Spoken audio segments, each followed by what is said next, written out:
In a peaceful village, two boys, one aged 6 and the other 10, were inseparable. They played, ate, explored, and dreamed together.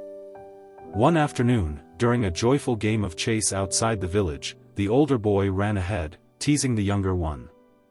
Completely lost in laughter and excitement, he didn't see a deep, hidden well covered by bushes. Before he could react, his foot slipped, and he plunged straight into the darkness below. The splash and his terrified cries echoed through the quiet fields. He couldn't swim, and panic overtook him as he struggled to stay afloat. The younger boy reached the edge of the well and froze in fear. His best friend was drowning right before his eyes. With no adults around and no time to waste, he had to think fast, because saving his friend's life depended solely on him. Despite being only 6 years old, the younger boy scanned the surroundings desperately for help. The village was too far away, and shouting would be useless. Suddenly, he spotted an old bucket with a rope tied to its handle. Without hesitation, he grabbed it and tossed it into the well. "Hold on to it," he screamed. The older boy clung to the bucket, but the real challenge was yet to come.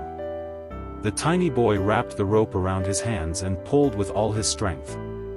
His arms shook violently, his lungs burned, and every muscle screamed at him to stop. Yet he refused.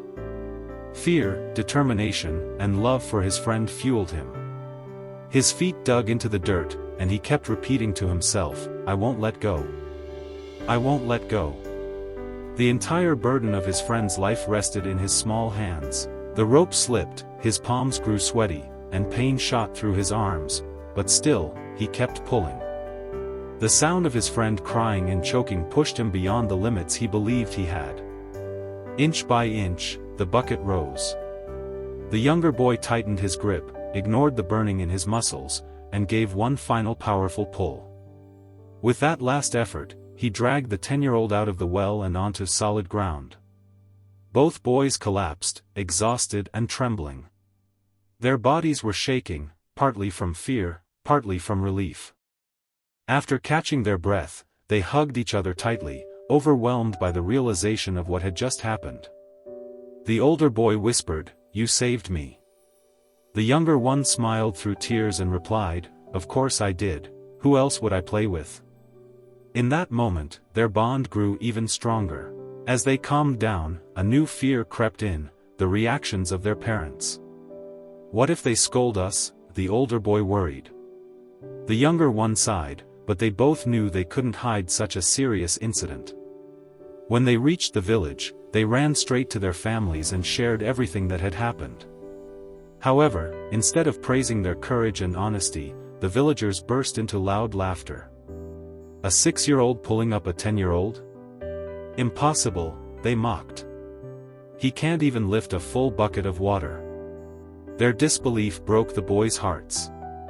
They had survived something terrifying together, yet nobody trusted their words. The boys stood there quietly, feeling embarrassed and misunderstood, unsure of how to prove the truth. Just when everyone dismissed the story, the village elder, Uncle Frederick, known for his wisdom, stepped forward. He listened carefully, watching the boys' faces and sensing their sincerity. Then, with a calm smile, he said, "The real question is not how he did it, but why he could do it." The villagers fell silent, confused. Uncle Frederick continued, "There was no one there to tell him he couldn't do it. No one said he was too small, too weak, or too young. Not even his own mind." His words made everyone pause.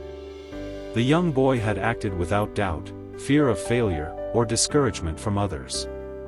Because he believed he had no limits, he broke past them.